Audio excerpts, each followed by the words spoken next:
Hello, hello, hello, hello, hello, hello. Give me one moment here while I try to fix my camera. I didn't want to pop up on the channel here.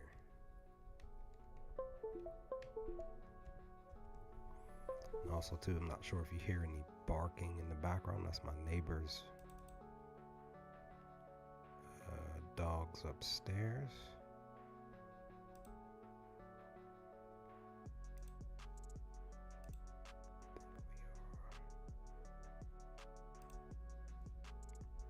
Huh. There we go. There we are.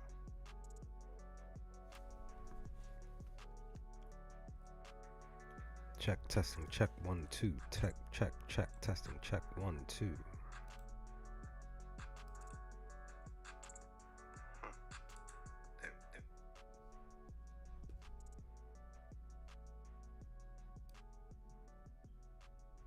Check, testing, check.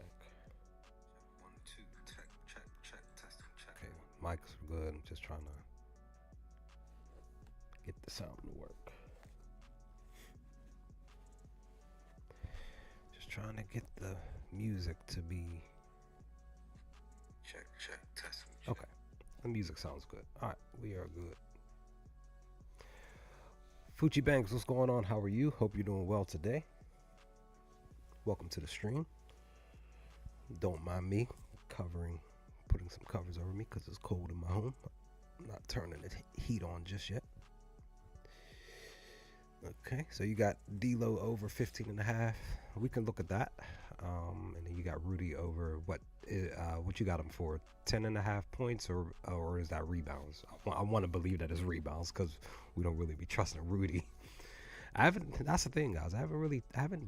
I haven't selected Rudy for anything this season as far as anything at all. I haven't touched him at all.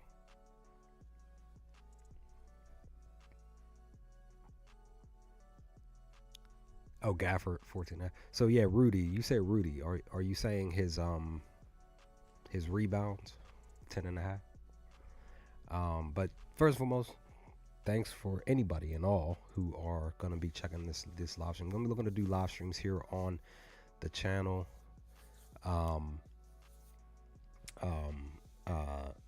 Here on the channel and on the social media group page as well. I'm gonna be looking to link both of those together. You said he's playing Phoenix. Yeah, right. He is playing Phoenix, right? I feel like that's gonna be an interesting game. I just got a notification on my phone. If you don't know, they said that you said you was nervous for Rudy. I just got a notification talking about the Phoenix game. KD, Kevin Durant, he is questionable for tonight. This was roughly maybe 15 minutes ago, so that could be a spot. I actually, good. I'm doing all right. Yeah, I am looking forward to tonight's slate. 11 games. I personally love having a lot of games, but back to what I was saying. Welcome to the first live stream of Bet at Your Own Risk. I am Vortex46. You can follow me over on Twitter or X, whichever one you want to call it, coin it, or whatever. That's where I place all of my pretty much mostly all of my NBA bets over there. But wanted to just do some live streams moving forward. I'm gonna try to do these every day. But the only thing is that I work in the morning and I get off at 3 p.m. Eastern Standard Time. So by the time I get home, it's like 3:30ish, maybe 4, depending on what I gotta do. Yeah, it was like no, questionable. Katie's questionable. So yeah, depending on what time I get home and as how quickly my laptop can load. I have a crappy laptop here, so it just depends. Hopefully I can at least do, say, maybe a half hour to 45 minutes to an hour stream every day just before some of these games starts, at least during the week, at least Monday through Friday. It's going to be a little bit more trickier during the weekend because I work every other weekend, and also a lot of the games start early between 3 and 5:30 or so, whatever. So yeah, but again, welcome. We're going to be looking to dive into this. Let's dive into Fuji. Let's dive into those two picks real quick now that we're talking about that game. We're going to be going through a lot of these games here, probably all of them if we can. But I do have a couple lock picks that I did put a video on the channel, at least for sure. Let me see here. Where are you? You brought up, we can look at that real quick, real briefly. You brought up Rudy for points, right? So Rudy Gobert, I'm using Outlier. It's a paid subscription, roughly $20 a month. I love Outlier. It's helped me to win some money as well as lose some money. But so you said Rudy on points. The last 10 games, he's hitting this mark half and half, 50% of the time. But the last 5 games, he's met it 80% of the time. Like I said, I haven't touched anything Rudy at all because I just haven't been able to trust this dude at all when he's on the court. But again, last 5 games, he's hit this mark 80% of the time. Per the position, per the center position, we can go over here on the right here where it says matchup injuries and insights. Matchup, Phoenix Suns defense is allowing 22, literally just shy of 23 points per the center position. So this actually looks like it's a decent of enough pick. It's plus 110 over on DraftKings, minus 106 over on Caesars. I'm not sure if I want to touch this though.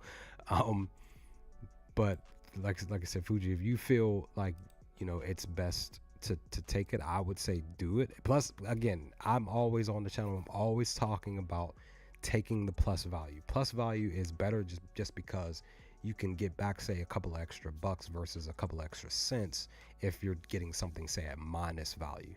Even though like minus 125, minus 130, stuff like that is still more leaning towards it actually hitting versus, say, a plus 100 where it still has a chance to hit, but there's that other chance that because the under, especially if you're taking an over like this one, the under, which we can look at the under for Rudy's 11 and a half actually, it's minus 110. So it's more of a, I want to say 60% chance per the value of what it's looking at, maybe 65% chance of it not hitting because it's at plus value at plus 110. But again, I believe that the only reason why they're saying that this is plus 110 is simply because of what Rudy has done over the last 5 games alone, because it's hitting this market 80% of the time. A lot of times when certain things are in the plus value with these picks, from what I've known, from what I've studied with the game here, is that a lot of times, even with players being on streaks, we do know players go on streaks. The one game that you decided, like I have a couple of picks, lock picks even. There are a couple of picks that I've chosen that players have gone on a 90%, roughly even 100% of them hitting something. And in turn, you're like, let me hammer that pick. Let me take that at plus value, even if it is, say, what's plus 110, because they're on a streak. And then you look at the stats like Rudy, where it says the center position is allowing 22 points, and then the player goes out there and mucks it up, and Rudy lands on 10 points, or even 11 points, and he doesn't even get it that night, specific night that you decide to take that player for, said point or rebound or assist or combination of both, you locked it in a minus 170. Now, that's the thing, though. The line moved, though. That's the thing that we have to remember. This line moved because you grabbed it at 10 and a half. So you probably more than likely will get this to hit for you. Say Rudy lands on 11. Because, again, this is sitting at 11 and a half. This is for him to get 12 points. You got it for him to get 11 points. So this could be potentially a lock for your choice, your pick to hit, because it was at a minus 117, only because of that. But again, it's going to all depend on a few factors on who is going to be playing at the positions here. Right. When we look at the injuries, though, currently, let's see here. We got, so even here, down at the bottom down here, per the injuries, 19 minutes. This is, like I said, 19 minutes ago, because I got the notification roughly 15 minutes ago. Kevin Durant was deemed questionable game time decision. Ryan Dunn is game time decision. Terrence Shanahan is out. Nasri is game time decision. Edwards is out. DiVincenzo continues to be out, and then Dillingham is game time decision. So this could play a key role in Rudy giving up these points. Rudy, he's currently on a little bit of a streak here, scoring. He is. Prior to the last 5 games, yeah, he sucked. Look at this. Look at these other ones. Look at this. So that's what I'm saying. Now, in a head-to-head matchup, he's hit this mark, like I said, 50% of the time. Let's see. So he went on a little stretch last season, last April, and then he didn't hit it in the last couple of days of April, and then the most current one was this season back in November on the 17th at home against Phoenix. He only scored 11 points. So yeah, like I said, if this pick was your pick, Fucci, if it was 10.5, this would have been in the green, but it's not. So that's there's so much with this stuff, guys, that it's amazing to me. What was your other pick that you had, Fucci, that we can look at real quick? And I will say during this live stream that all of these picks that are coming are literally blind picks, because I haven't looked at anything since. So this is us just walking through, looking at some stuff, and all of that. Let's see. Doesn't say anything about a matchup. Let's see. Sweet. Gafford. So it was Gafford. What was it? Was it points or rebounds for Gafford? Oh yeah, the Dallas. So I took for this pick for sure. One of my picks for the Mavs. So 14.5 points or rebounds. Is it points? The pick that I took for this one is for the. Well, actually, no, I didn't. Look at this. Let me see. I don't think I did take a pick for this one. I was looking, sort of kind of leaning. I don't think I did. Also, too, guys, just to let y'all know, Collier for the Jazz is for the most part a 90 plus to 95% lock for assists. Just to put that out there.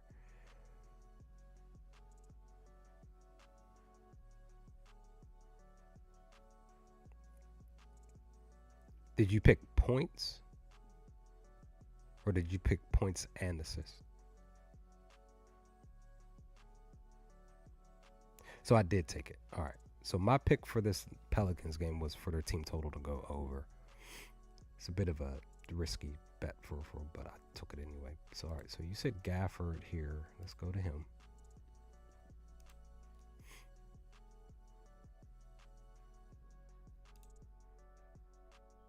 So Gafford's a 16.5. Okay. So you picked Gafford at 14. So it looked like the line moved twice. It bumped up, because you're saying you got it at 14.5 from to score 15 points, but this one bumped up to 17. I wonder why that is. Let's look at the injuries real quick, because Luka continues to be out.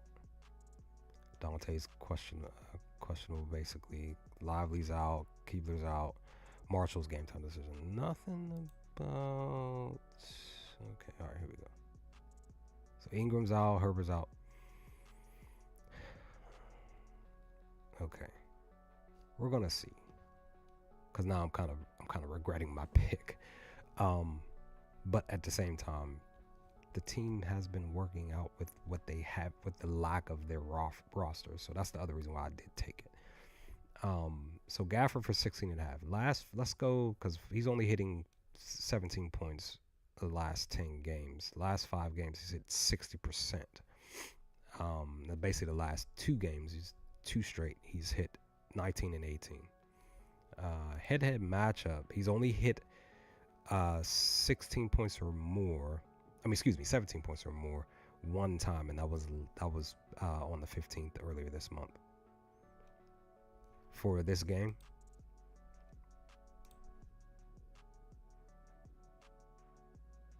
so it's 1. I don't think it moved. Doesn't look like it. I don't think it moved. Let's see. I remember it being 1 before. Let me see. Okay, so it was 1.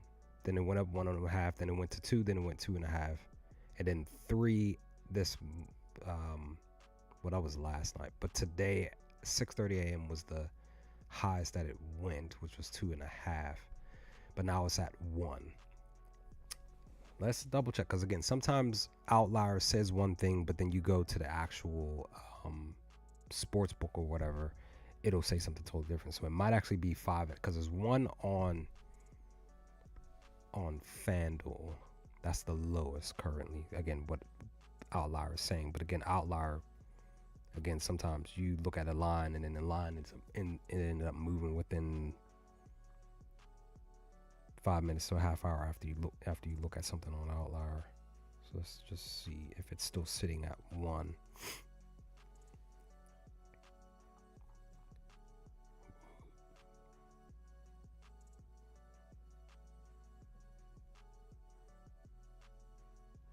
Okay.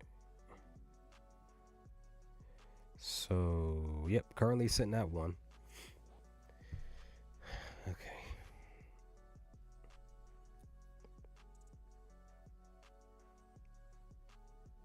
Nice. Glad you were able to get that lock in though. Okay. All right. So this pick that I picked, like I said, I picked the Pelicans to go over their team total in points. Where are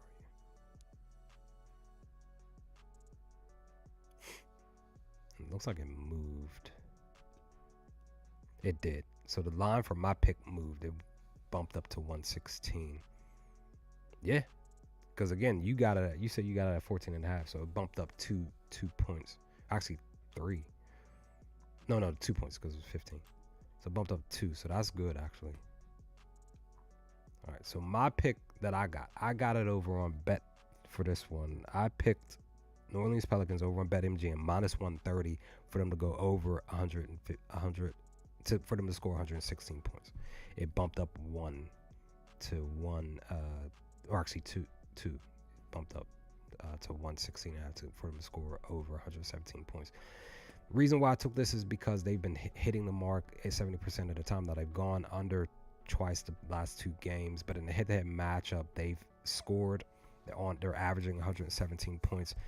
But the only thing, this is a risk. This is basically a big risk because Dallas defense-wise they're only allowing 112 points, whether at home or away. So I just said, screw it. I took this pick anyway.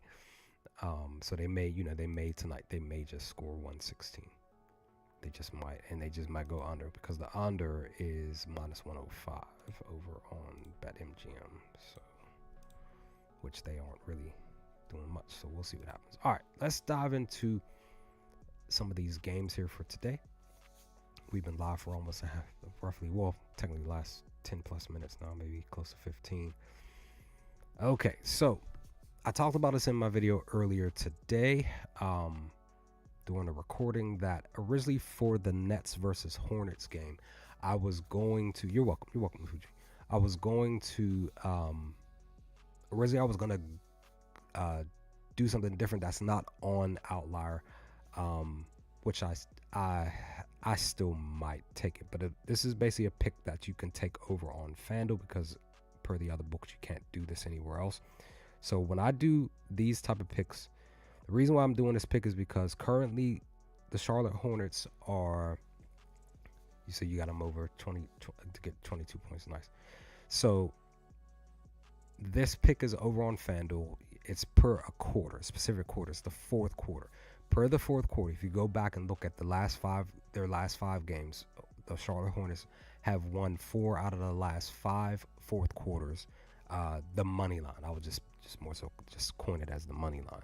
So I wasn't able to do a pick for this earlier, but I should be able to now because the line should be officially open. So currently, with what the roster is currently sitting at with the Hornets, LaMelo's not going to be playing tonight. That's kind of what I was originally going to do. But once I found out that LaMelo wasn't playing tonight, I said, you know what? I'm probably not going to take the Hornets to win the fourth quarter. Currently, the line is minus 114 for the Hornets to win if they were to win.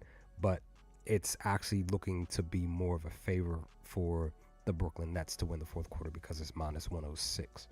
Like I said, the Hornets themselves are a very good to a very great fourth quarter team, even in the midst of them say losing a lot of games. They may have 12 wins and stuff like that, but they of course they have way more losses. But if you could really go back and look at the last like 15 games, the Hornets have an actual really good record when it's pertaining to the fourth quarter. Let's see. Let's find out. So I'm just gonna, I'm gonna stay away from the fourth quarter today. I'm just gonna just say screw that and make that be not a choice. So how do I? Let's see. Let's go spread because then maybe the. Oh no. Here, what am I doing? Let me go back. And then we could go here. Injuries. Hornets.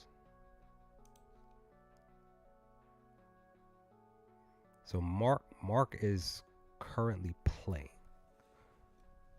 No. Sorry, there he goes. Way down at the bottom. Here he goes. So he's out. Mark is not playing.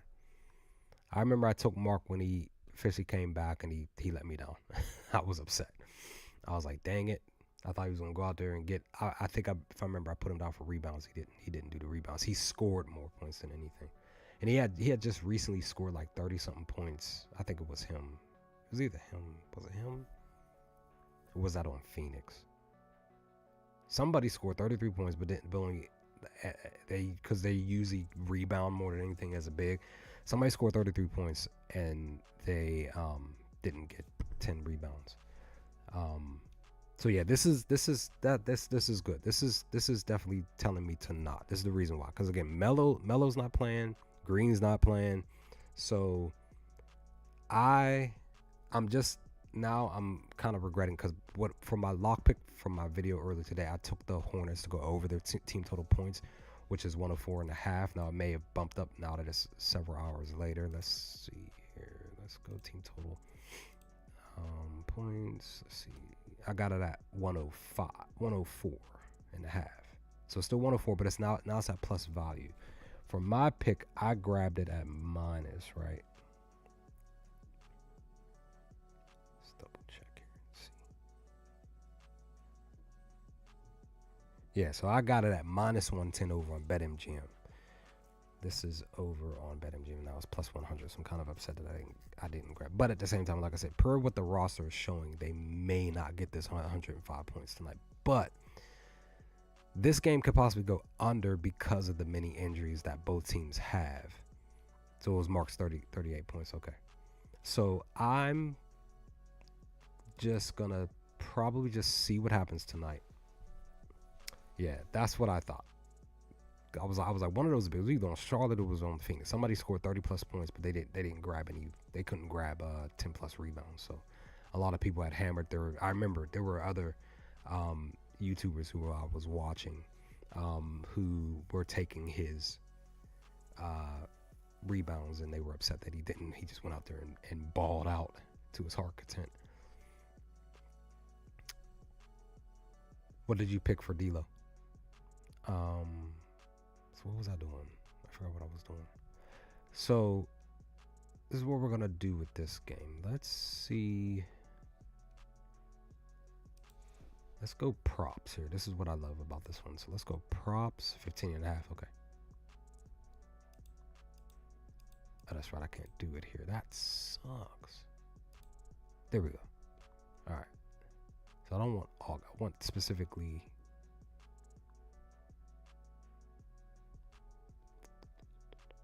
Where are they? There we go. I want this one.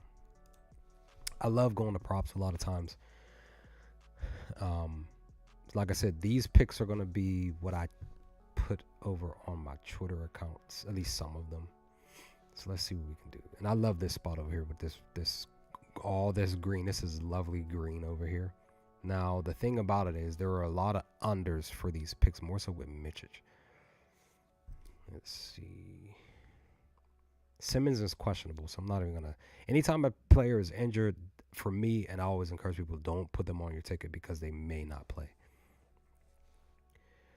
So it just depends on your pick. Now, me, I parlay very, what what am I trying to say? When I do parlays, I may do only a few a week. I don't do a lot of them. I slow down on parlays. Um, it just depends on your pick basically. So if you're gonna parlay, say 3 leg, 4 leg, 6 leg, or whatever, yes, it is good that you do parlays because again, parlays do pay out, way more than say you taking like how I'm gonna do in this live stream. You doing one pick and you're say betting $10, or like me, I do, and I'm not ashamed about that, the way I do it, because this is me only being able to afford what I can afford. So I do like dollar bets, cents bets, cents on a dollar bets, just because I currently can't. I was doing $10 bets. Sometimes I was doing 25, even during college football, and was winning that way. But when you're losing, that can hit your bank account hard. So I'm currently working on saving a bankroll, actually creating a bankroll, so that come next season I can just use those funds and actually start betting $10 bets, or say maybe like I'm just gonna put this $100 down on this one pick or 4 leg parlay and hope that it cashes for me. So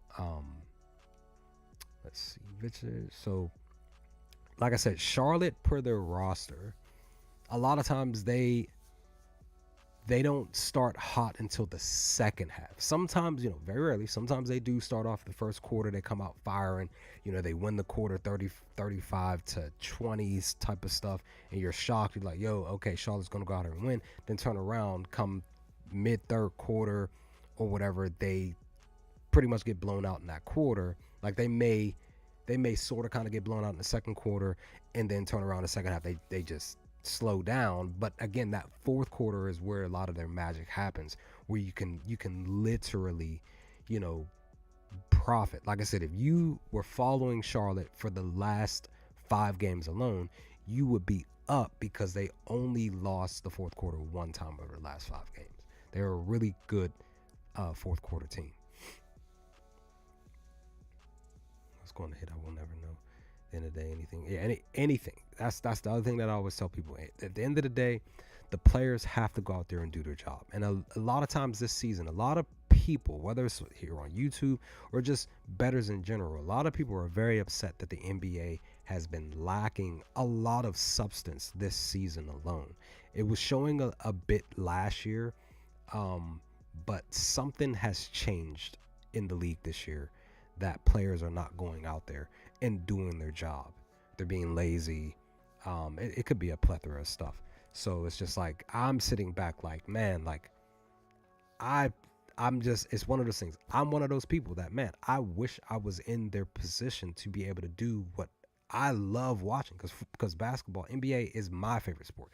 I believe that the NBA is better than football, but that's just me. Football is definitely the grandioso sport out of any sport in the entire globe, yes. But I prefer sitting down and watching a full four quarter head to head. Everybody's back and forth. Nobody's getting blown out. Maybe even an overtime NBA game, rather than watching any football game that I could ever sit down and watch. But again, that's just me though. I can't speak for anybody else. Yeah, Paul George, he I feel like he's in a full-on decline. Okay, so Visage, Keon Johnson, under what blocks? So just real quick, just to note, blocks are a thing to look to parlay. That's one thing that I do. It's not a lot, not currently, but I will be looking to push for these more. I was doing 4-leg, 5-leg blocks, for players to go under a block, to not get a block at all. And for the most part, I would say I've won maybe 40% out of 60%, maybe 35%. Just because there's just been that one moment where that one point guard, like say Chris Paul goes out there and gets a block randomly, and he hadn't had a block in like 10 plus games or 15 plus games, and he randomly has a block that night. This happened to me a couple of months ago. I was like, yo, like, you were the only one, and all I needed you to go out there and not fully play that defense that one time and not get that block, and you went there and did it, and I would have won, I think, like $15 off of $1. It was like literally right there. Like I was still upset about that pick. So let's see, Nick Claxton, that's first quarter. I will be looking to probably do a first quarter pick here. And anything that I do, I'm going to do on my phone. But what I'm going to do is I'm going to do one pick at a time. It's going to be one specific pick. I'm going to lock it in and then eventually share it on my Twitter account. What about PAs or PRs? Those are definitely what we're going to focus on too during the stream. So matter of fact, let's do that. Let's go proposition. Let's go points and rebounds first, then we'll do points and assists. Okay, for this specific spot. So currently up top, these are the two best ones. It's Bridges and Mitchich. Because you want these greens here. You literally want these greens. You could even say you want these 60% or whatever, but anything in the lower 50, like the 50%. And then you also want to look at the, doesn't show it though. There it goes. Over here, the IP, this here, the implied probability of it basically converging to basically hit the percentage here. When I do these type of props, when I look at props, I'm always looking at the 55% or higher. I usually don't do 54 or 53, stuff like that. I usually go for the 55. So like this, Nick Smith Jr., under points and rebounds. Let's go here. It's minus 129 over on, well, actually now it's minus 120 over on bet 365. I actually might take this now because it went lower. So he's hit this mark 60% of the time. Last 5 games alone, 60% of the time, he's only hit it twice. He went over this 18.5 4 times. So in the head-to-head matchup, he went under twice last season. But we got to also look into a couple of things. How many minutes was he getting? He was only averaging 15 minutes last season. Now, the last 10 games, though, he's averaging 24 minutes. That's the root. That's the kicker that we have to look into. And also, too, per his shooting guard position, what are the Brooklyn Nets allowing per the points and rebounds? They are 10th ranked in 26 and first ranked in rebounds when it's pertaining to allowing a player to go over these points. So they're allowing the shooting guard to score 26 points, and they're also allowing the shooting guard position to grab 7 rebounds, 6.6. So again, last season he was only getting 15 minutes. The question is, do we want to take him at this minus 105 to go over this mark here of getting 19 points plus rebounds? Do we want to take this risk because he's the last 2 games alone he's missed it badly? But with LaMelo being out now, though, I would say hammer this pick for the over, which I'm gonna do right now because I love the look of what this looks like. So I'm gonna go bet on Jim. I gotta relog back in, don't I? Yep.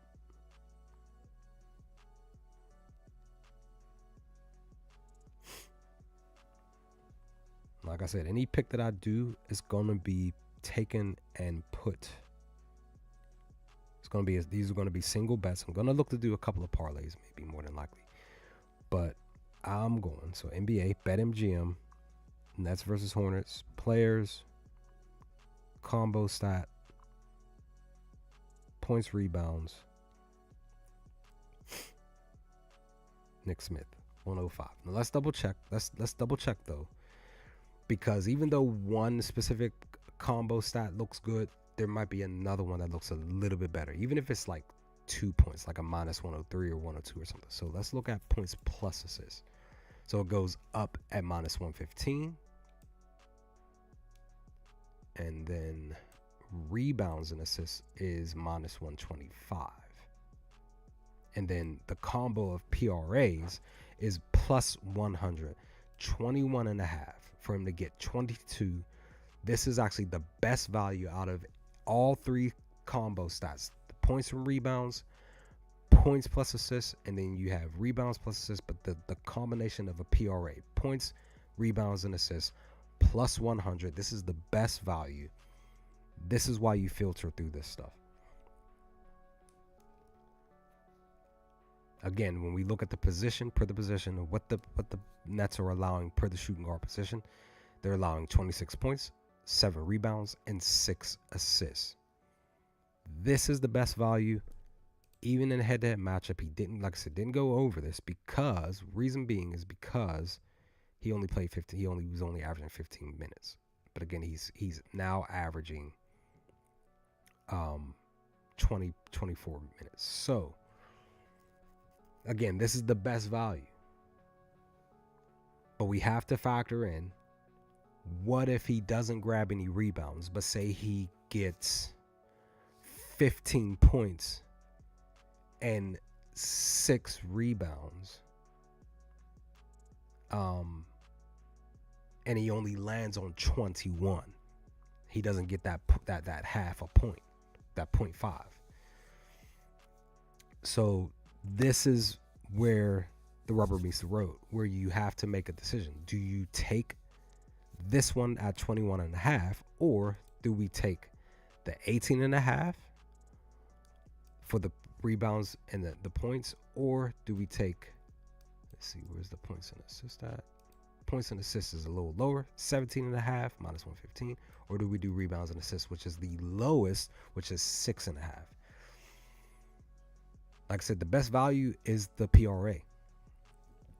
I'm leaning towards the PRA, even though what really stands out the most to me is the minus 115, which is the 17.5, which is the points in the assist alone. But the thing about assists that people have to understand is that when people be like, oh, like, dude couldn't get seven assists or 6 assists or 8 assists or even 4 assists or even 3, you can't blame the person passing the ball. You have to blame his teammates, because they're the ones that when he's passing to his teammates, they have to finish. They have to score. They have to. If they don't score, the player that you picked to get the assist, it's not their fault. They did their job. They dished it out. The player went up for a layup or whatever and missed. Even if it's just they needed just one more assist. So we should never blame the person passing the ball. It's the teammate that has to score. That's the one thing that we have to remember. We should be blaming his teammate for not making that point or whatever when he was driving to the hole or getting that open wide shot and he missed, type of stuff. So yeah.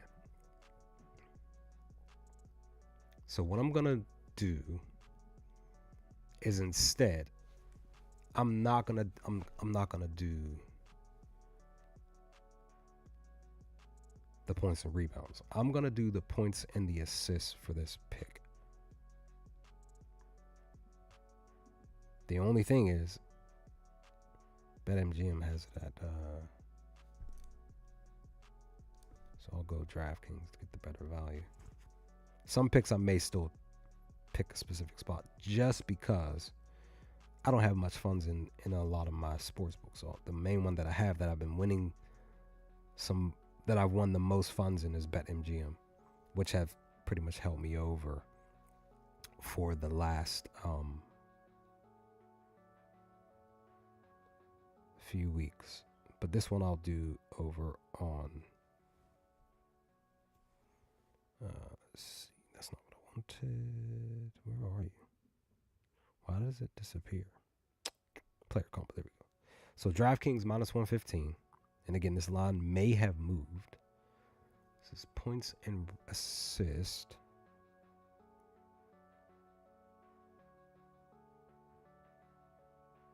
Okay, so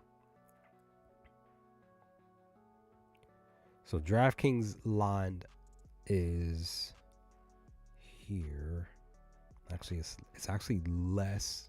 It's actually a little bit more than what it's saying here. So even though the top one says DraftKings 115, it's actually currently sitting at minus 120.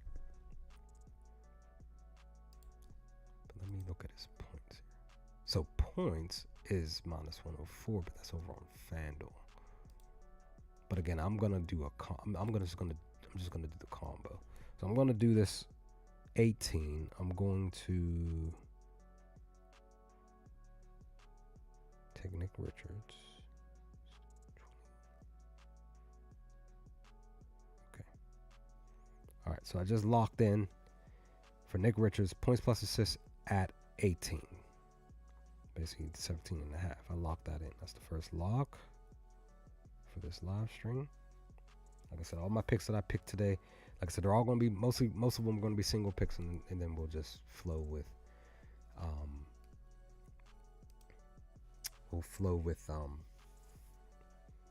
posting them on my Twitter account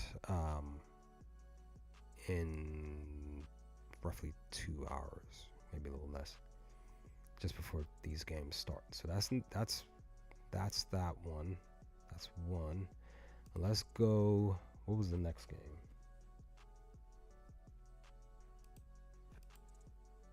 Next game up. Again, apologize for my laptop because it sucks sometimes. Here we go. Okay, Raptors. Where y'all at? Raptors was so. I am definitely going to look to. I actually no. Did I log it in already? Okay, so I already locked in. I'm taking this is a big gamble, another big gamble. I locked in the Raptors to win the spread. It was at 7, but I got it at 6.5 because it dipped down just a half point. Okay, next up, points and rebounds. Let's see. Do I want to go? Do I want to do RJ or do I want to do? Because Valanciunas looks. It's an under, but it looks fairly decent. But this is points and rebounds. Let's see what okay, Onyx game time. Oh, Grady Dick's game time. Okay.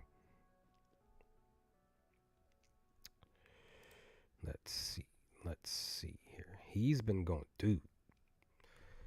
This is why I love this stuff, because man, like if you were literally and you were like guessing fully right with your gut these last 10 games, you would be profiting.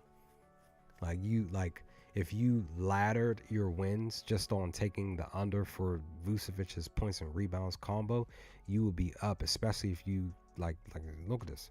5 straight. And Sure, give me 1 second. Yeah, so 5 straight. I'll look at that in just 1 second. 5 straight, and then you said, you know what, this 6th game is gonna either I'm not gonna bet or I'm gonna put the over, and then the last 4, boom, you will be up if you ladder $10 to turn into 20. Because there's a ladder challenge where you turn $10 into 1,000 in 7 days. Like literally, guys, you would be up like thousands of bucks right now, or just even a couple of $1,000 if you took that 1,000 and added these last 2 games. 3 games, yeah. Like if you took that 1,000 here and added it here, and then took that win, added it here, took that win, added it, dude, you would be up like probably like $3,000 right now. Yeah, the Outlier it's a paid subscription. It's $20. I think it's like $19.99. Definitely check it out. I love it. Okay, let's see. Where Scotty? Here we go. So you said points.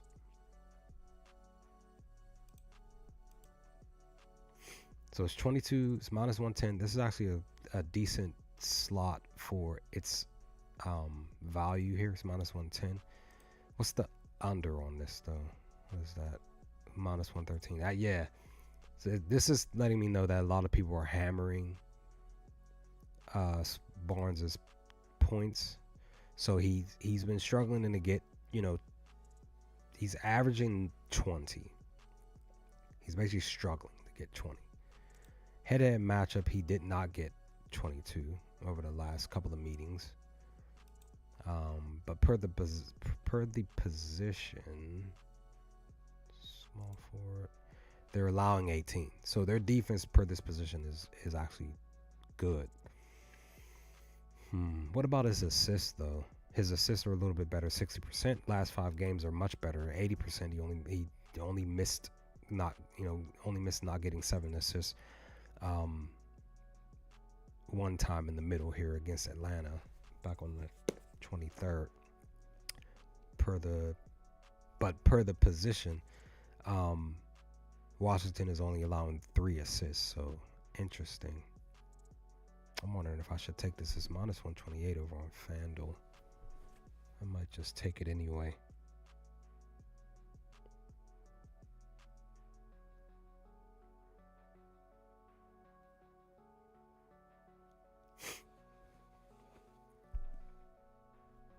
Well, let's see what the points and assists look like. It's 28.5. Minus 110, bet MGM.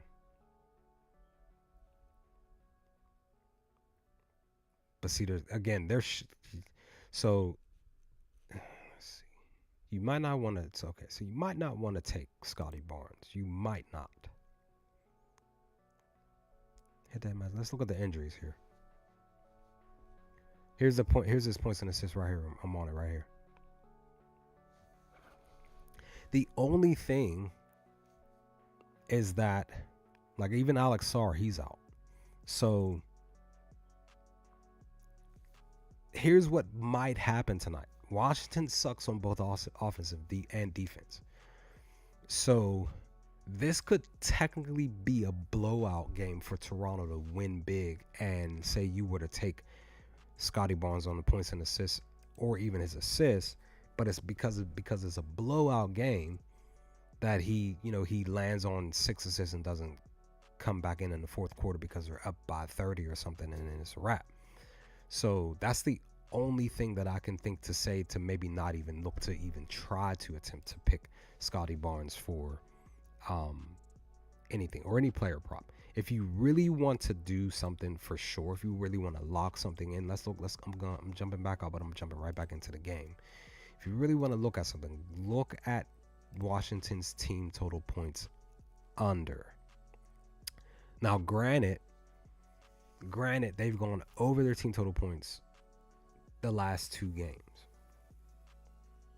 Let's see.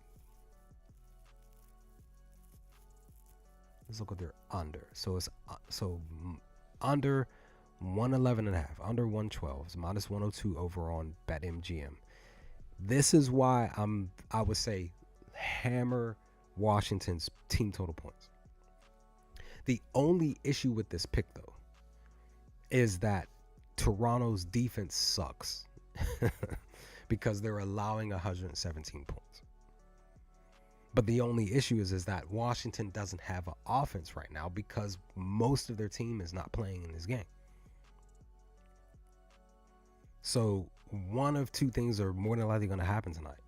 They're either going to get this 112, but barely get it, or not get it at all, and maybe not even score, but maybe shy of 105 points tonight or less.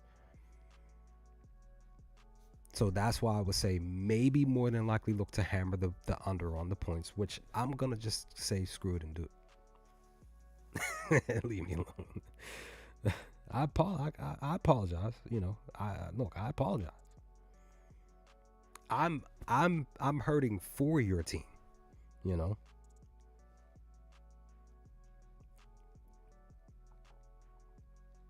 But like I mentioned with the Valanciunas pick, same situation here. If you were the last 5 games, if you were literally laddering your wins, if you started here on the 19th of this month and just trickle down effect of putting Washington under their team total points, you would be up. What is that? 10, then 20 to 40, 40 to 80, 80 to 100.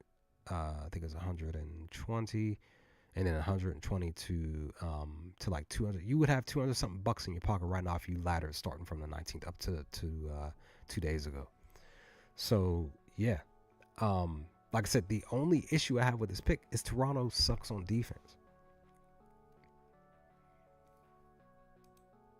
So it's either you do one or 2 things. You take Washington's team total under in points, or you take Toronto first half.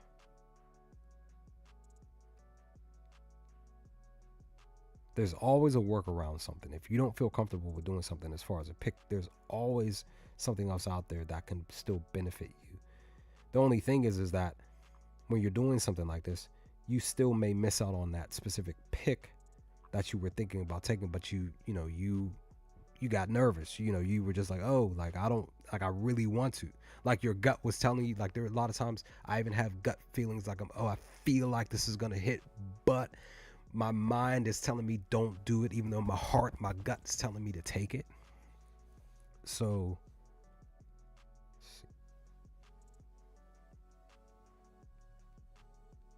FanDuel first half is juiced. It's minus 184 for Toronto to win the first half.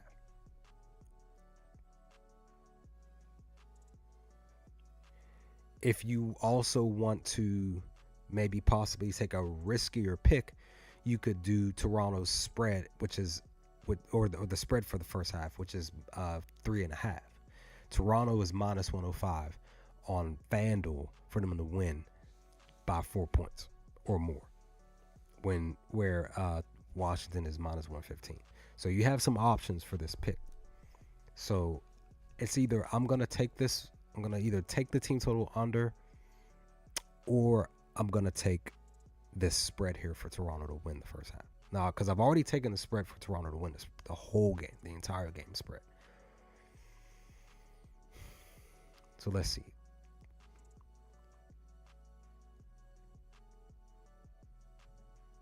Again, I have several bucks on my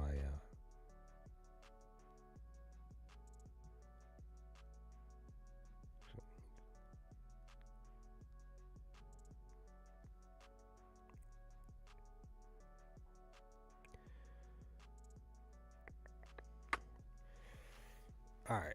I am gonna do this. Either way, could still be a risky pick, but I'm going to take Washington because, like I said, I already taken the spread for the game. I don't want to do a dual spread pick, so I'm just gonna do Washington's team total on their points minus 102 for this for them to not score 112 points. This is a risky pick. Main reason, like I said, is because Toronto allows 117 points. That's the only issue that I have. It sounds smarter to take Toronto first half spread. It sounds a smarter idea. So we're just going to just do that. Next game. Detroit at Indiana. The other lock pick, the second lock pick for the video, I took Detroit's team total over for this game, which was what was it? It was 112, right? So for them to score 113, right? So I got it at it was on BetMGM. I got it at 111.5, so it was minus 115 before it bumped up to, because originally I was going to take the 112 where we're sitting at now. It was actually at plus value at plus 100, but I grabbed it at minus 115 just in case they don't score. Like they hit 112, but they don't get 113. Because again, like I said, originally the plus value was like right there for me to grasp. It was plus 100. I was like, I really should hammer this plus 100, but I'm just gonna hammer the 111.5. I'll suck up not getting an extra few cents for the win, if they do. The only reason why I took it was because they've been hitting this mark 60% of the time. Also too, because I explained in the video that anytime that they haven't hit the over, they went under one game, and then the very next game they went over. So the last game they couldn't even score 100 points. This was the game actually that I had. This game here specifically, I had Detroit scoring over their team total points, and they didn't get it. So this was a loss for me. But I'm going back to them today. So like I said, anytime they've gone under, the very next game they've gone over. So that's the reason why I took this pick here. But let's go to props for this game. Let's see what we can look at for. Trying to think of what I want to do. Do I want to do?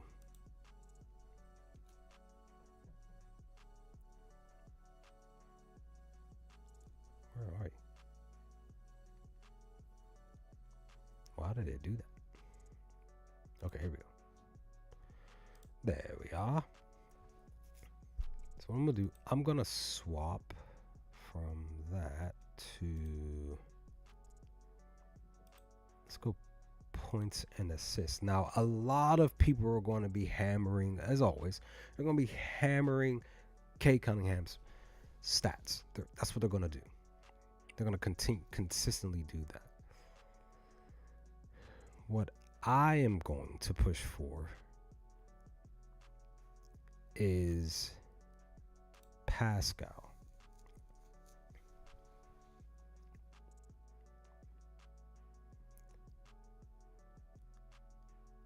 Let me look at his points and rebounds. Here's 24. So it's up at 25, 28, 29. Okay, so per what he's been doing the last several games, when we really look at it, because this is just a trend here, anytime he's gone under it, he's went over at least 2 games or more. So currently, last game at home against San Antonio, he went under, and then the next day, this was over when they were in Paris, he went over the mark. Per the big man position, so 17, okay, we'll look at that in just a second. So per the position, the Pistons are allowing 25 points and 11 rebounds. You were going to take his points and rebounds, okay. Let's see. Hold on, give me 1 second. Okay. So I might actually do the points and rebounds instead of points and assists. Even though it's minus 113 at his better value, even though like the last 5 games he's hit this mark, 80% of the time. And they're allowing 5 assists per the position. The head-to-head matchup, he's even hit this mark 71% of the time. Let's relook at rebounds. Same thing, 71%. So I think I'm going to take, this is minus 120. Hold on, now give me 1 more second. What's rebounds? 11.5 plus 108. I don't want to do it. Minus 111 for the PRA. So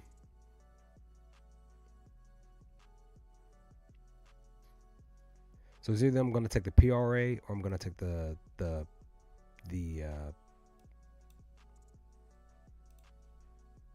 look at this. It's either I'm going to take the PRA or I'm going to take the PR. I think I'm going to take the PR.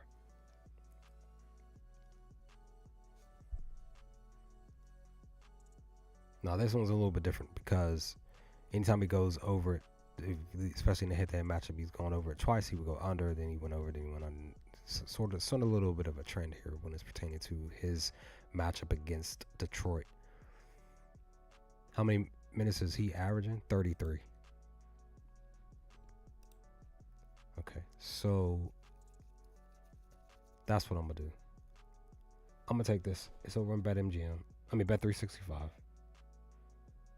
And that's the thing we got to remember, guys, is that you want to be betting on multiple sports books. You just do, because you could be winning, even if it is just a few extra dollars, because a sports book may have something at plus value versus something that may have it at, say, minus 120, but another sports books literally has it at literally plus 100 on some random stuff, and you're like, oh, maybe the line moved or dipped or whatever.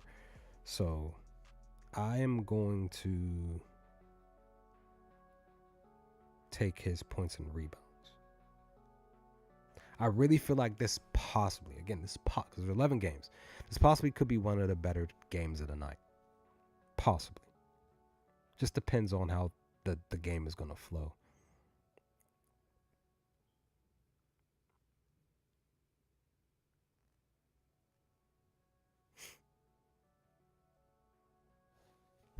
See, the under is minus 110.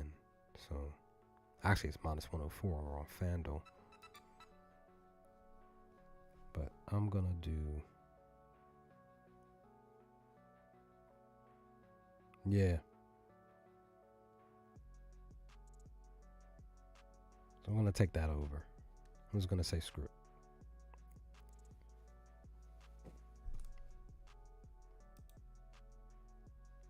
Hopefully it will be. So you said... I missed it.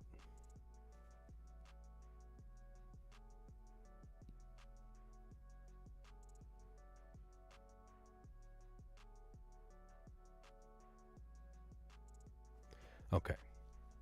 So you wanted me to look at Halliburton's points. All right. Look at this real quick. It's minus 104. For him to score 18 points. He's hit his mark 50% of the time, but the last 5 games, he's only hit his mark once. He's averaging 14 points over the last 5 games. Last 10 games, 19 points, though.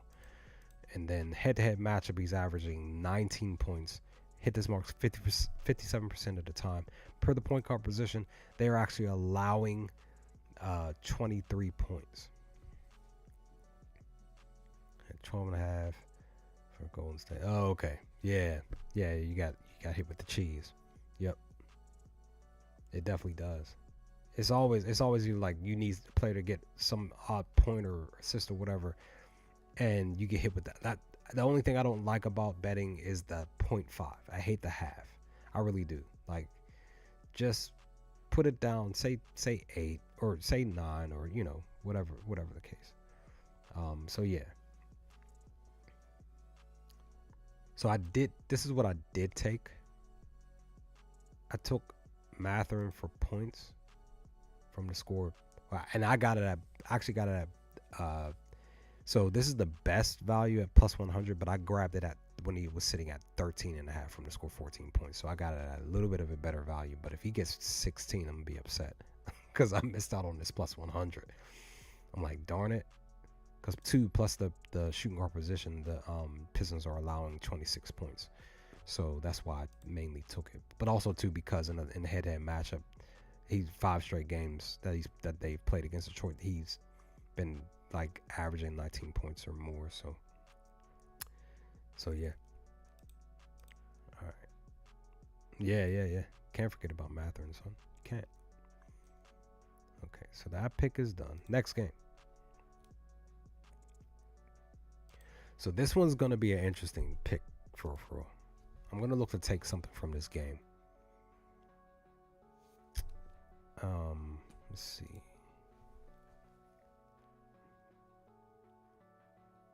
Because as far as I know, Denver is fully healthy. They're fully healthy, son.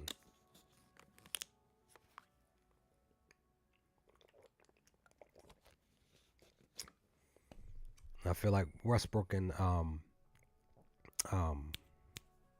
Joker are like on a literally they're on a even playing field of understanding how they should be flowing as a tandem on the court together.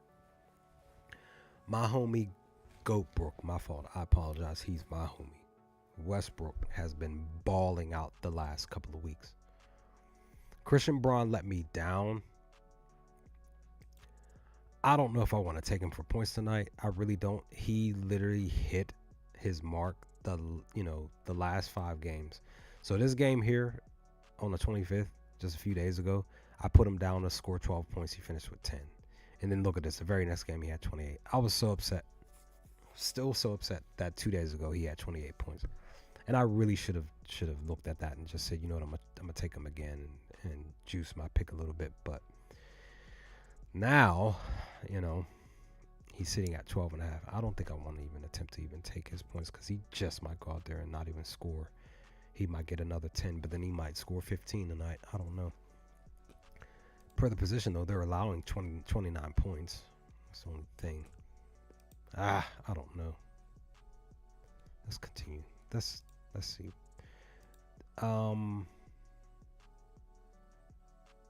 Well, these players are injured, but as far as the key players that normally play, Denver is pretty much healthy. So Josh Hart's game time decision, and then Mitchell is still out. The other players, they're no. That's the other thing with New York. There's a buddy of mine at my job. He's a Knicks fan. He's been a Knicks fan his whole life. He's very upset. We've been talking about what's his face, Coach Tibbs.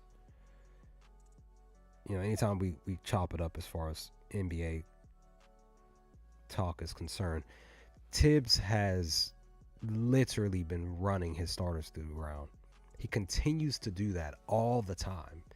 Literally running only maybe 8 players, maybe less than that sometimes. That's very, very not great. Like dude has at least 3 other players on the team. Even if they're no name players, even though they're bench players or whatever, that need minutes, that should be out there playing with this team. There's a reason why Brunson is scoring so many points. There's a reason why Cat has been balling the way that he has, because the minutes are being driven home for these starters to go out there and be balling 40 minutes, practically almost averaging 40 minutes a night. And that's not great. There's a reason why, as we always continue to bring up, Derrick Rose should not have been on that court so many moons ago, and why he got injured and his career took a shift. Because of stuff that this specific coach does, and it continues to upset me. I'm not a New York Knicks fan. I'm just a fan of the game. And I do not like that this specific coach runs his players through the ground every single day. And you have other players that can literally take, spots, space, time that could be used to benefit the team to at least even stay in a game. You know what I mean? All the way facts, 1000% facts. So, yes, sure, Knicks are 31-16, but they shouldn't be running 7 or 8 players a game. They're dude, to me, at least to me, when I'm playing, like I have NBA 2K on now, I don't play any of the updated games. I play 2K 14, 15, 18. I currently play 2K 19 most of the time, 95% of the time. But when I'm running my teams, I'm either running 9 players or I'm running 10 and sometimes 11, because I understand that my starters don't need to be running 35 minutes. All 5 of them shouldn't be running 35 plus minutes to me. At least 30 minutes, 32 at best, at most. And then your other 5 or 6 or 7 other players coming off the bench should be taking up that space, because these are supposed to be the best players in the league in the entire. They were chosen out of how many players who got signed to the team, even if it's on a 1-year deal, to go out there and ball. So this lets me know that Tibbs does not trust his roster, his backups. He does not, and he never has. And another reason why the Knicks will not continue to never win they will continue to never win a championship because of stuff like this. And I personally, even though again, I'm not a Knicks fan, I personally still would love to see the Knicks win a championship during my lifetime. Just personally. Yeah, that's what it's about. Preserve your starters, because once the playoffs come around, then you can have them going out there and playing 35 minutes. Like I said, 32 minutes should be the max, and then you have them playing 3 to 4 extra minutes during the big games during the playoffs. So let's look at that real quick. You said points. You said PRAs.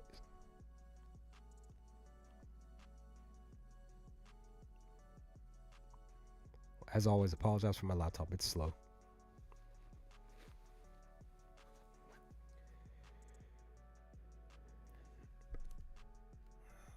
Let's wait.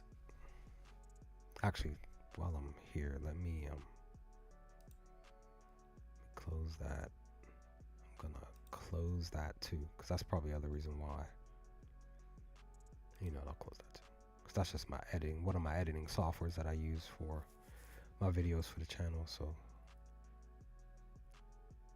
okay, cat. So you said PRAs, Fuji.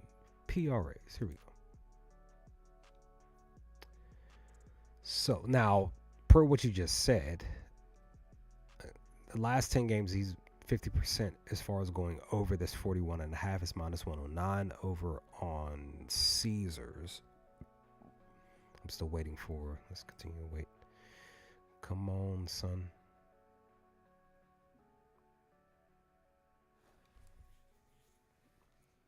Okay.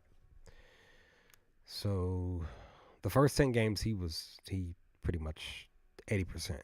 The last 5 games, though, 20%. He only went over this one time. Per the center position,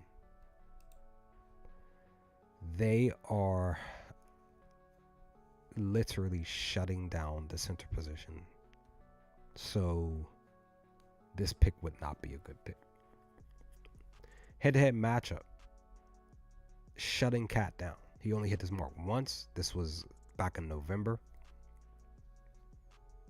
Yes, I do. More specifically, when I take unders, they're mostly team total points.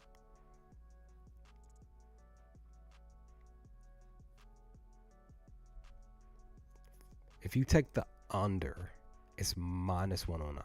It's literally 1 point less. This specific slide leans you towards taking the under. This specific slide. So what is that? 19, that's 14, that's 20, no, that's 30 something. Okay. So he's averaging 33 per the PRA. 89% on the under, this would be the best bet.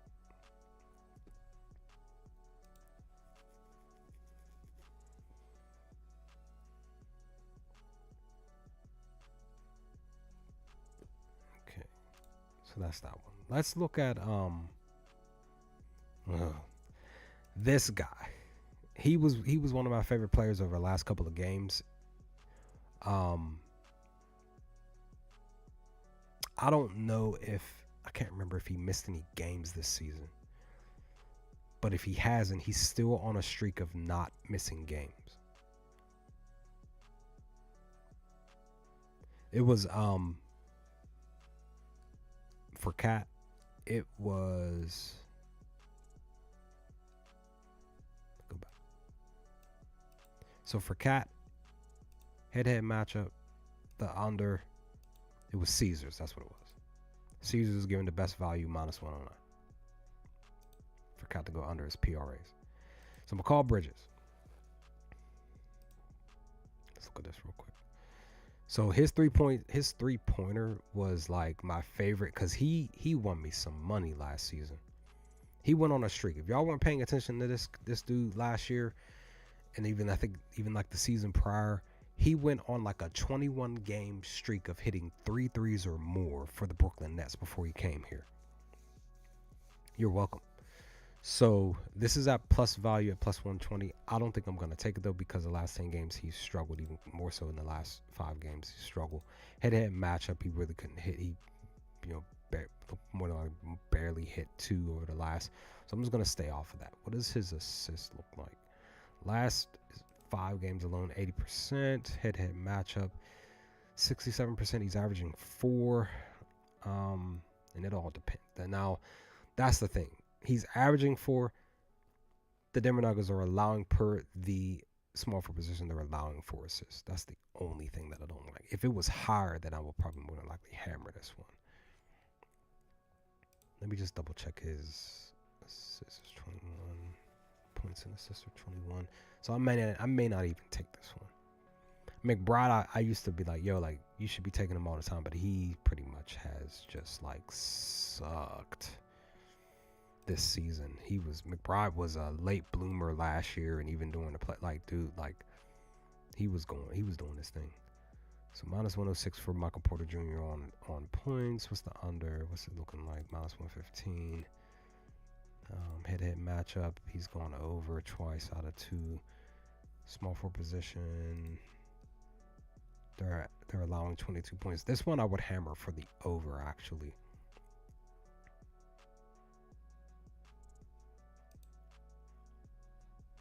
Again for the over, minus 106. Just 1 point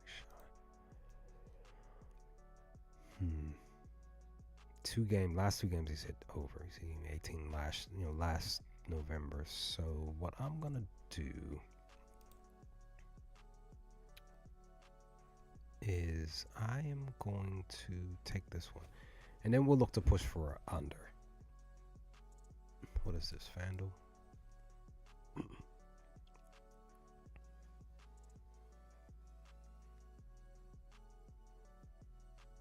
Oh.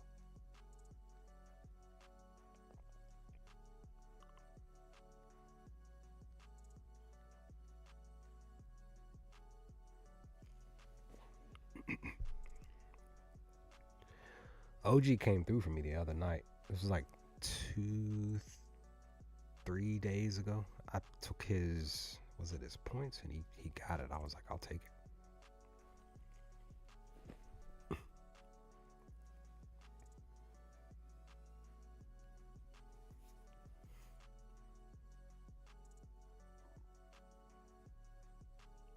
Where are you?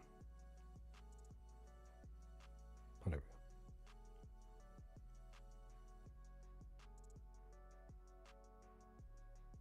Ooh, okay. So OG, his points are at a specific spot where it's actually a good thing that you take his over for points. Is it for Denver? Plus 115.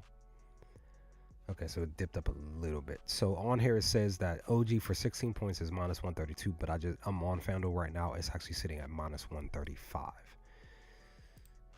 Last 5 games, 60% of the top, 60% per the position. Again, they're allowing 23 points. This is actually a good spot for. You could take either or both. You could maybe even parlay it. You could parlay OG for 16 points and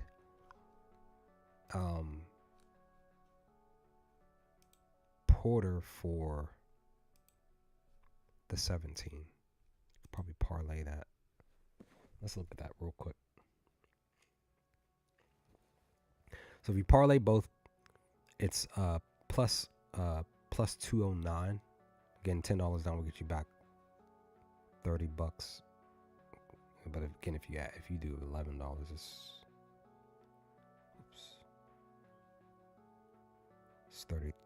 34 $34.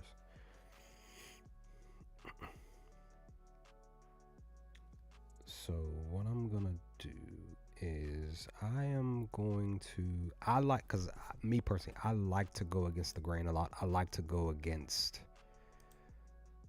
spots where it looks like it may not hit. It has a chance to not hit. I like to take those type of risks. So I'm just going to go ahead and take Porter for 17 points. I could have easily went with there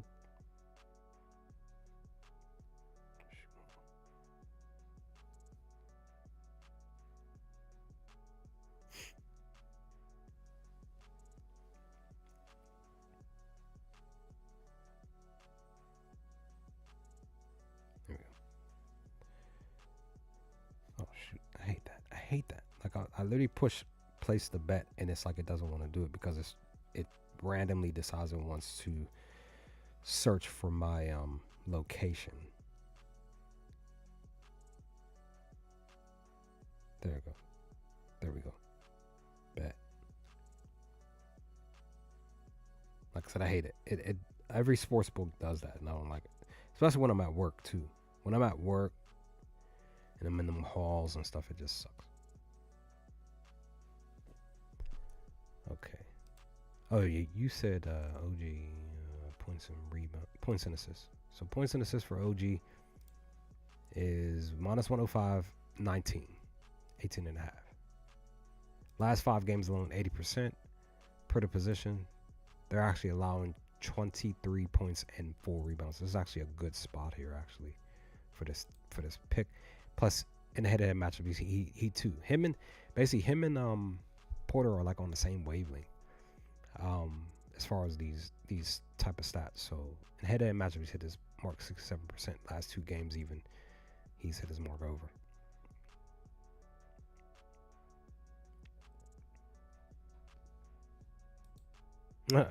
Extra second to remove the spread. More. All right. So that's that one. So now, Cavs at Miami. This should be an interesting one.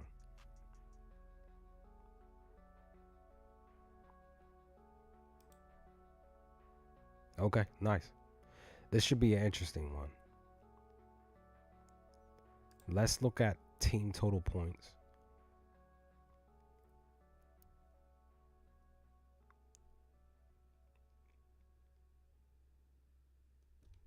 Let's see.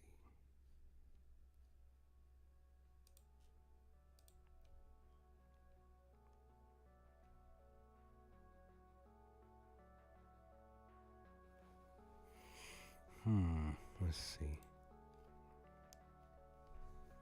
Hmm.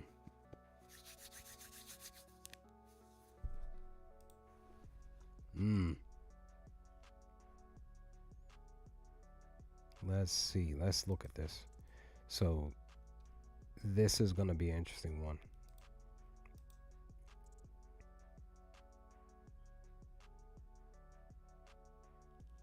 So 7.5 for this one. So it's 6.5 right now. And actually, Miami has the better value at plus 100. Head-to-head matchup, Miami has covered the spread 80% of the time over the last 5 games that they've played. Even this season, back in December on the 8th, they covered the 2.5. They won at home. That's the thing, they won, but this was back when I think. Let me look at that. Let me see.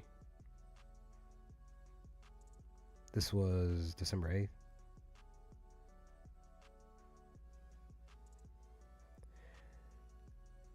So this is what happened with this team. So Donovan Mitchell had 12 points and 5 assists in 30 minutes. Garland had 23 points, 5 rebounds, 5 assists. And Allen, being Allen, like, this is so weird. I don't understand Jared Allen. Your boy was like balling the beginning of the season for like 2 straight months or a month and a half. He was out there like grabbing boards out the woot, like crashing the boards, scoring at least 15 points or more, and not getting a double-double almost every night. And then randomly he just shut down and hasn't done anything really of any value for this team over the last couple of months. But in this game at Miami, he only has 6 points and 7 rebounds. And Mobley got shut down. Well, I think Mobley got injured that game because he only has 11 points. He had 4 points and 3 rebounds. But Jimmy Butler played that night. He had 18 points, 3 rebounds, and 5 assists and 2 steals. Adebayo had 16 points, 13 rebounds, and 6 assists. And Hero went off for 34.6 rebounds, 7 assists. And even Duncan Robinson had 23 points. So now that we're looking at the way that Miami is playing now, you know, basically over a couple of months later, right? Let's see. Because I'm looking to do a team total point here.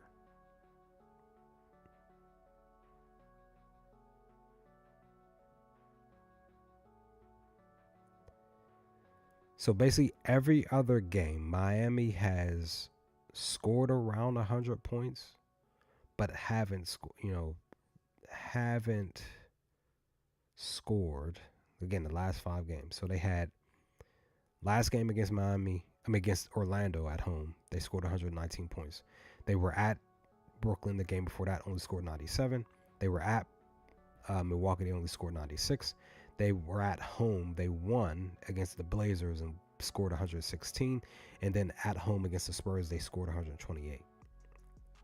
But again, they're playing against the Cavs at home. This is the the next matchup. So yeah, okay, yeah, he went off against Detroit.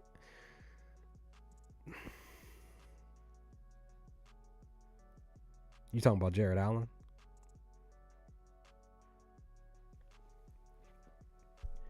So what I'm gonna do? This is what this is what I want to do. I'm going to again. A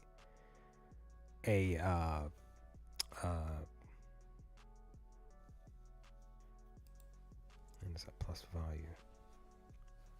This is a um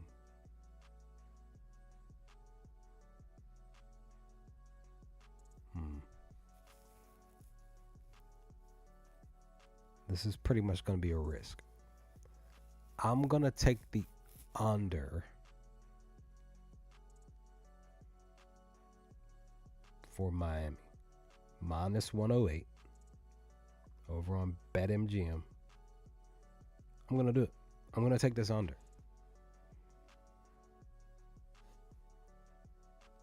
This is a risk, one, because, again, this is a Jimmy Butlerless Miami Heat team who probably, possibly will go out there and score 120 points tonight. You know, maybe 115, you know, at the minimum, or 116, whatever. But also, the Cavs more recently have been struggling as a team.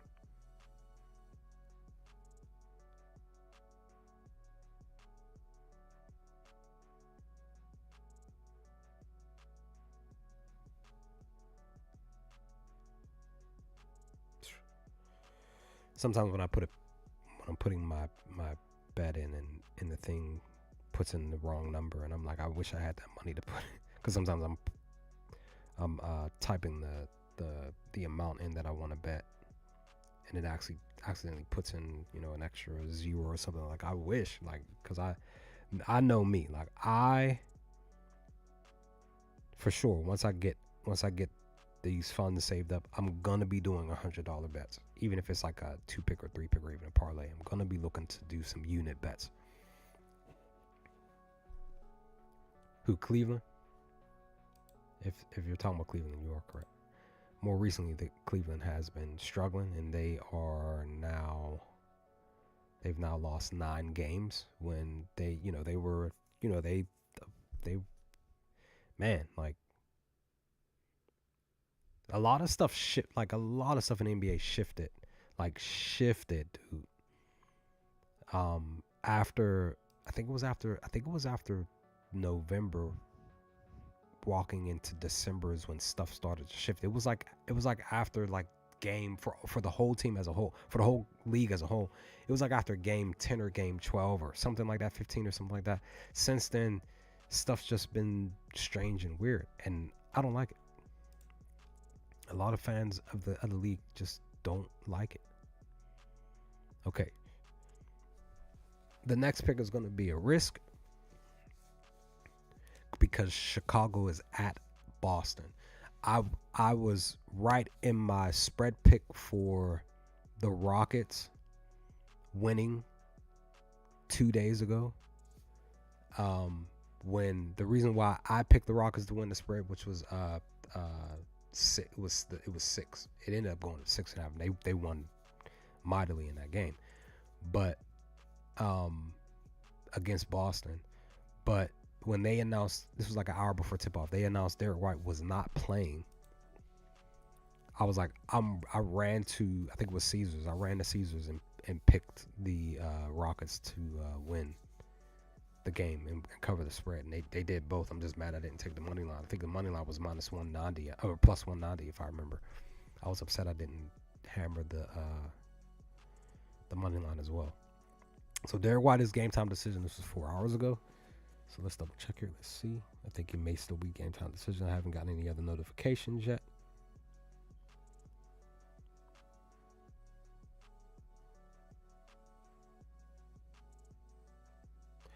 Okay. Well, this was 22 hours ago. but he didn't play. So 22 hours ago, he was off the injury report. But again, this was yesterday. But here it's saying he's game time decision. This was 4 hours ago. So, but at the same time, Derek White hasn't been Derek Whiting it up lately. He really hasn't. But if he's available to, he is. Doesn't look like it. Let's see. Maybe they just don't have him available to be the choice. But let's do insights here. So what I am trying to look for here. Okay, here's Derek. So when we look at Derek, even his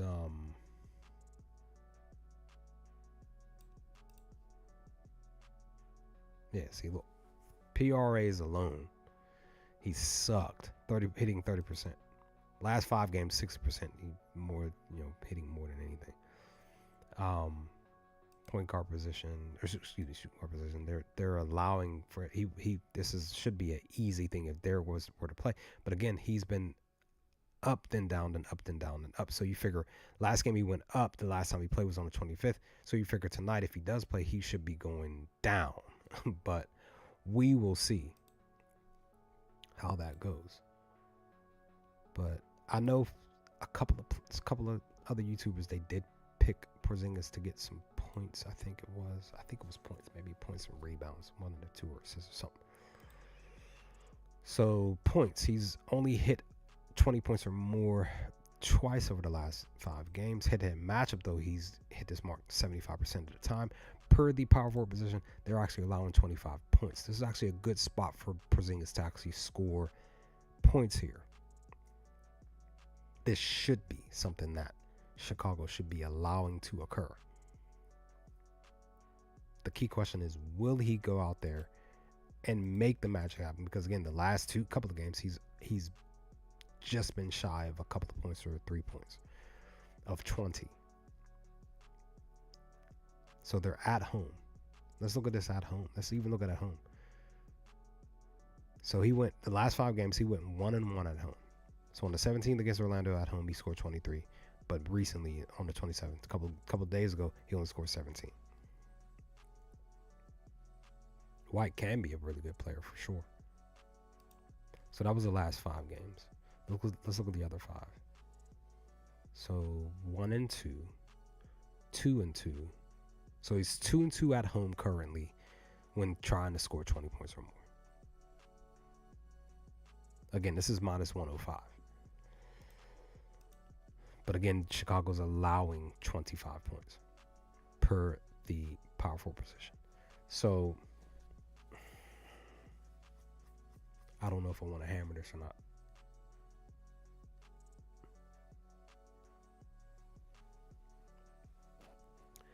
Definitely thanks for those of you who are watching. If you feel like it, no pressure. You can definitely hit the like button if you feel up to it. If you just want to just hang back, chill, and watch, because we are chilling. That's what we do. We chill, we talk, we chop it up, we talk NBA.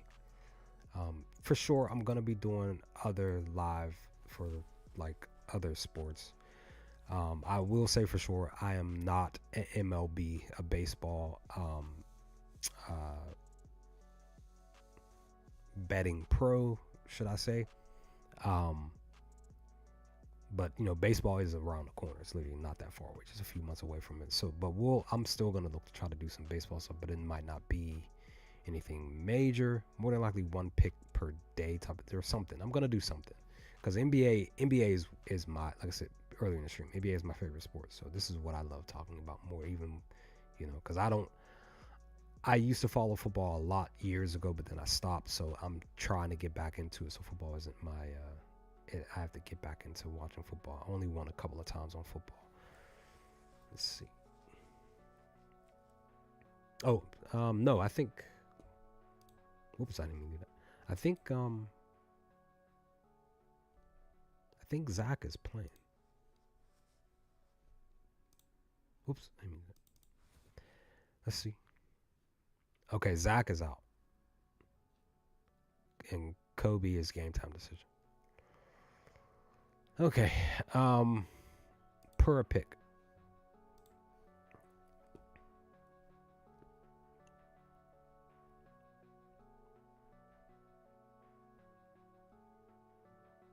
What's Drew? Let's look at Drew real quick, because I'm probably more than likely gonna. I'm probably gonna take. Ooh, this looks good. 15, but hold on. So Drew Holiday under points and assists under 16, minus 115 over on BetMGM. Per the point guard position, though, they are allowing 25 points and 11 assists, though, per the position. That is the only thing. No, you know what? Drew. This is the pick. Because I picked it in a video recently, I think 5 or so videos ago, maybe 6. I'm going to go with Drew's over on his steals and blocks. That's what I'm going to do. And it's actually on the sports book that I won on. So let's do that. For him to get either 2 steals or 2 blocks or 1 block, 1 steal, or whatever. We're going to do that. This is the pick. I was really going to I might do another one for Porzingis, but this is the pick right here. Let's see. Where are you? Where's the steals and blocks at, son? There we go. Game. Drew. Why did it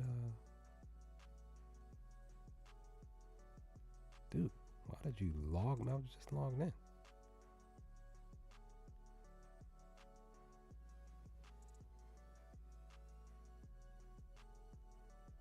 That was weird.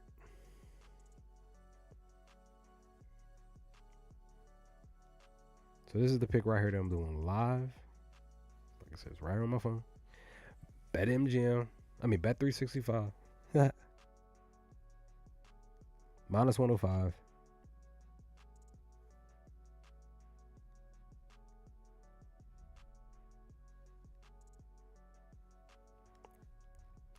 Once again, this will be posted on my Twitter. Probably roughly about an hour. All of these picks that I just put in. Like I said, because I work tomorrow. I get off at 3. So when I get home, gonna look to try to run home, boot up my laptop, and say, I guess around 5. I'll say 5, but I'll try to push for 4:30 p.m. Eastern Standard Time. I'll look to do another live stream for tomorrow for the 5 games that are up tomorrow. I can't remember because I talked about it in the video today for today's video for yesterday's game, because I had originally taken the under on the Lakers 76ers game, and it went over that, and I talked about how I should have taken AD's under on his PRAs because he went off what he had, like 40 something points and 20 plus, like 23 rebounds. I had a feeling that he was going to go under, but nobody saw him getting injured, so I can't remember if they void the pick and just give you the refund. I can't remember, or you just win the pick in itself. I can't remember. Okay, now what's the next one? Okay. Yep. All right. So originally I was gonna do Sacramento and Philly, but I'm gonna touch this Clippers at Spurs. Nice, yeah. Let's look at the injuries here. So Powell is playing. Excuse me. Pretty much the Spurs are pretty much healthy. Clippers are on the road. Powell is playing.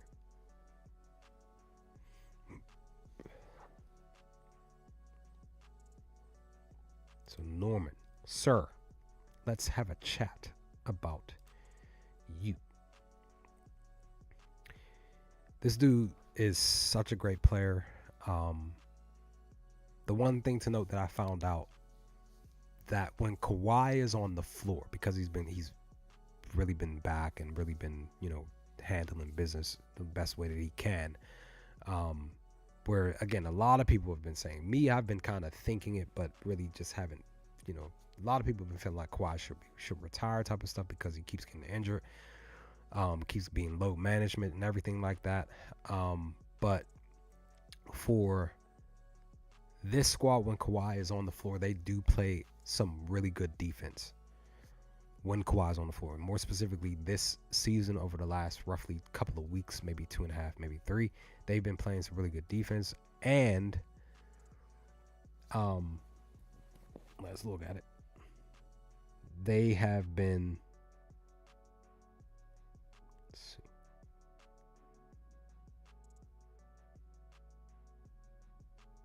So.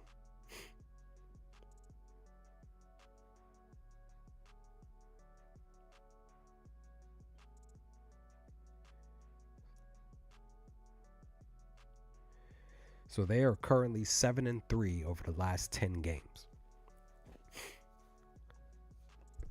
So that lets you know that Kawhi is it muted? Check, testing, check, testing, check. 1 2 1 2. Can you hear me?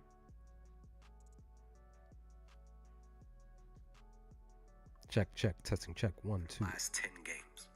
Check. Is it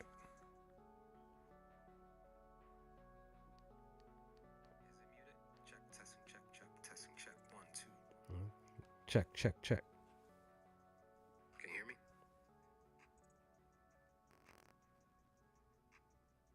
Check, testing, check. 1 2. Last 10 games. Per the stream, my mic is fine. So Norman Powell, I am going to push for from to score 23 points or more. So it's plus 102 over on FanDuel. He's hit this mark 70% of the time. 60% of the time in the matchup, he's hit it 3 out of the last 5 games against their opponents. Per the position, the San Antonio Spurs are allowing 28 points. So I am going to. But again, that's the thing. But against San Antonio, he's only been able to score 15 points. So he's only hit 23 points or more just these few games. But I think I'm going to hammer this. Let me just double check real quick. Let me see. 5. Look, he's even hitting 3 a lot of the times for 3-pointers. They're allowing 4 points per the shooting guard position.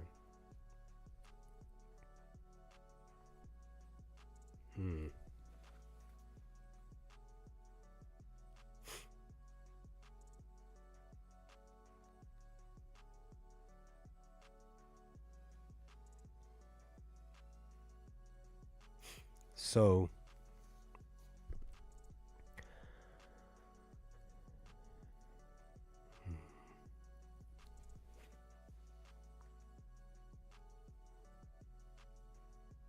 I'm probably going to take Powell's 3s instead of his points.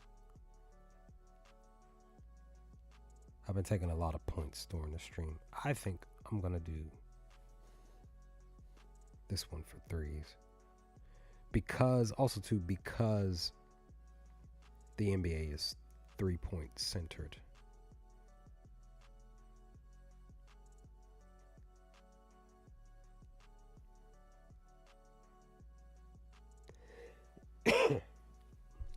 Head-to-head matchup though, he's only he's averaging 3, like 2.6. So okay, so but the last 2 games alone, technically this season, he's hit 3 or more 3s.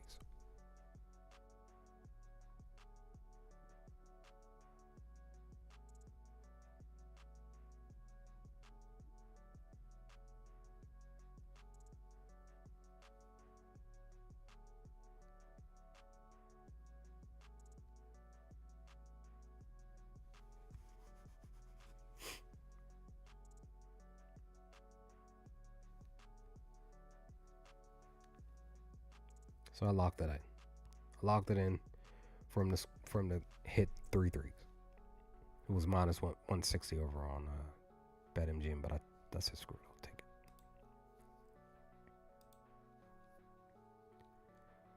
it. Okay, we're gonna do because we're almost at 2 hours. I'm getting kind of tired, and I just want to just chill. Maybe take a nap before these games start and post these pics over on my Twitter. One more game, and you know what? We're gonna take, as I've always stated in my videos, my past videos.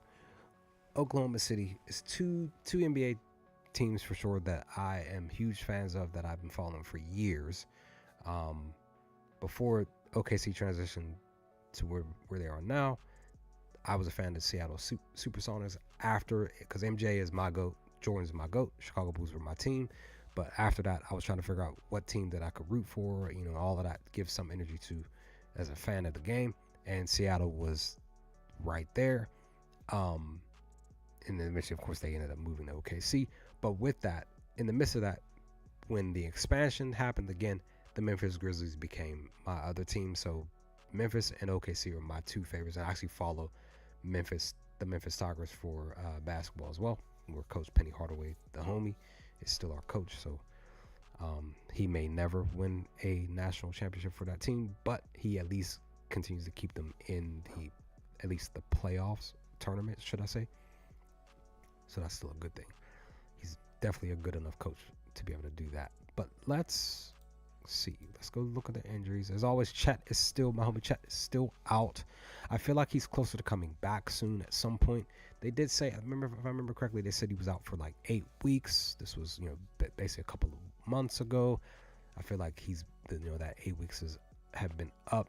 And he probably, I'm thinking now, looking at it now, he probably may be back next month. If he doesn't come back, it probably more than likely would be after the All-Star break, which is basically closer to March. So hoping that Chet can get back in the form. But there's always the more interesting thing is, how will him and Hartenstein flow with both of them on the court? That's the question. So Kerr's game time decision, he didn't play the last game. Draymond is out. Kuminga's out. Again, Chet's out. So we'll see. But let's see. We're on the road.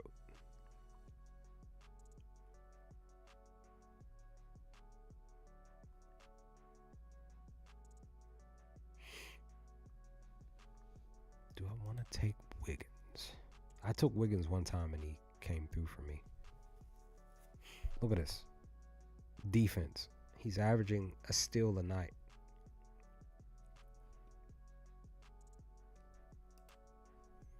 And per the position, they are actually allowing 2 steals. This actually looks really good. This is over in BetMGM, minus 150. This actually looks like a really good lock here. Hold on. Let me see. Let me look at team total points real quick for my Thunder boys. Because again, we are on the road. We're trying to make the magic happen here. Continue to get these wins.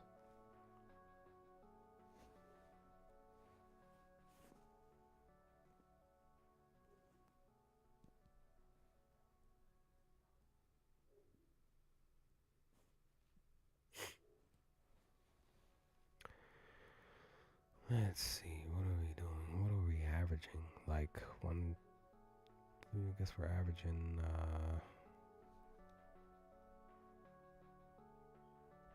it's not the same.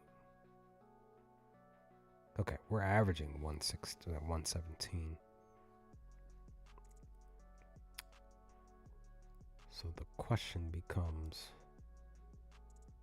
because we've been hitting this mark 80% of the time, last 5 games, probably about 70, 60%. And see, Golden State is allowing 112. Head-to-head matchup. Now, the last 2 games that we played, more so this season, they've kept us under. Like, literally, we were just point shy. The first matchup, Yeah, I'll check that out in 1 second. And then the second one, yep, Curry is out. Second one, only scored 105. Then again, this was at Golden State too. So, do I want to hammer this 117? Might come back to that. SGA, Shea.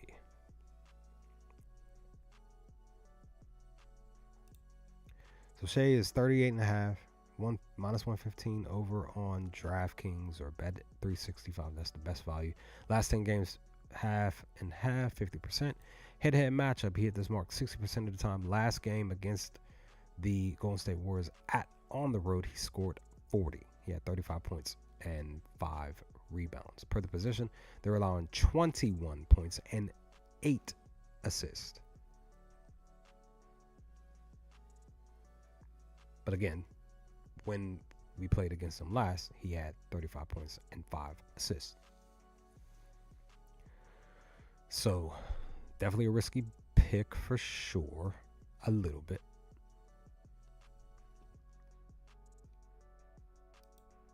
Hardenstein for 3. Is that first quarter rebounds?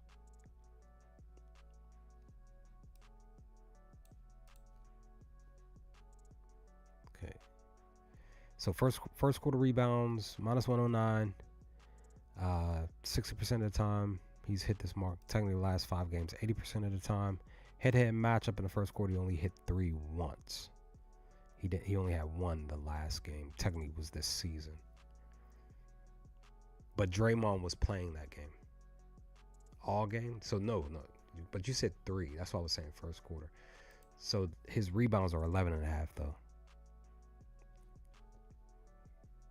Per the position, they're allowing 13 rebounds. He had 14 in the first matchup.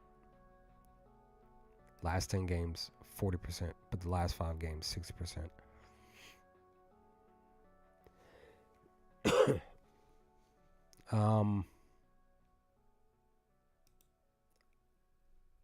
No, you're good.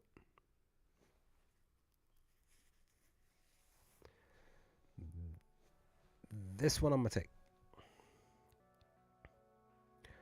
because you accidentally brought up the pick. I'm gonna take this first quarter for him to get 3 rebounds. Again, Draymond's not out. Jackson Jr. is the only one that's going to be on the court. Jackson Davis Jr., sorry, excuse me. Whoops, I didn't do that.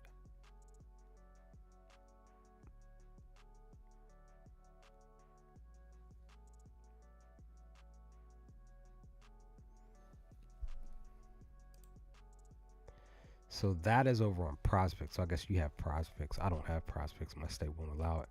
So 3 is minus 119 over on Prospects. 60% of the time he's hit this mark over the last 5 games. He's only hit it 30% of the time. No, you're good. You're all right. Head-to-head matchup, he only hit this once. You are all right. We're just here chopping it up, having fun, you know. Yeah, you're fine. Yeah, you already told me that earlier, so you're good.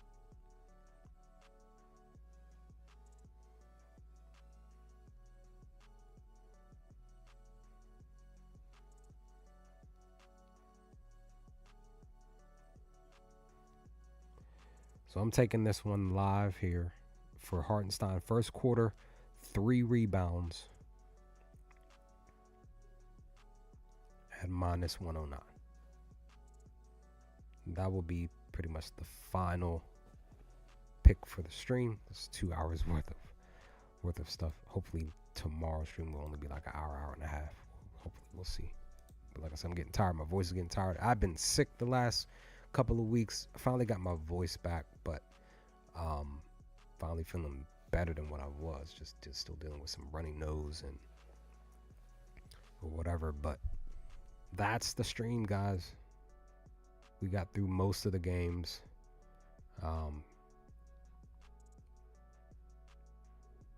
I don't think anything stands out. The only thing that stood out for sure was the Raptors 6.5. Yeah, you're welcome. Yeah, if you're here tomorrow, like I said, tomorrow, roughly 4:30, 5 o'clock p.m. Eastern Standard Time tomorrow, I hope to do a live stream for the 5 games that are up. We'll run through some stuff. Because I think Friday, I think has a lot of slated games. So Friday has 2, 4, 6. Friday has 7 games. Saturday has 2, 4, 6, 8. Saturday has 9, and then Sunday has 5. So this weekend I am off. So, in actuality, Saturday is the 1st of February too. So that kind of works out. Probably do a live stream Saturday because there's 9 games. The first couple of games start at 5 o'clock. So I'm probably going to do a live stream on Saturday around like noon. But my video should be up by around like 8 or 9 a.m. that day. So tonight, I should be able to do my video just before I go to bed. The video should be done and up on the channel by 10 p.m. But it won't upload until like 6 a.m. tomorrow. Because that's usually the time I upload the videos. For Thursday, walking into Friday, same thing. That one should be done and up on the channel by 6 a.m. Friday.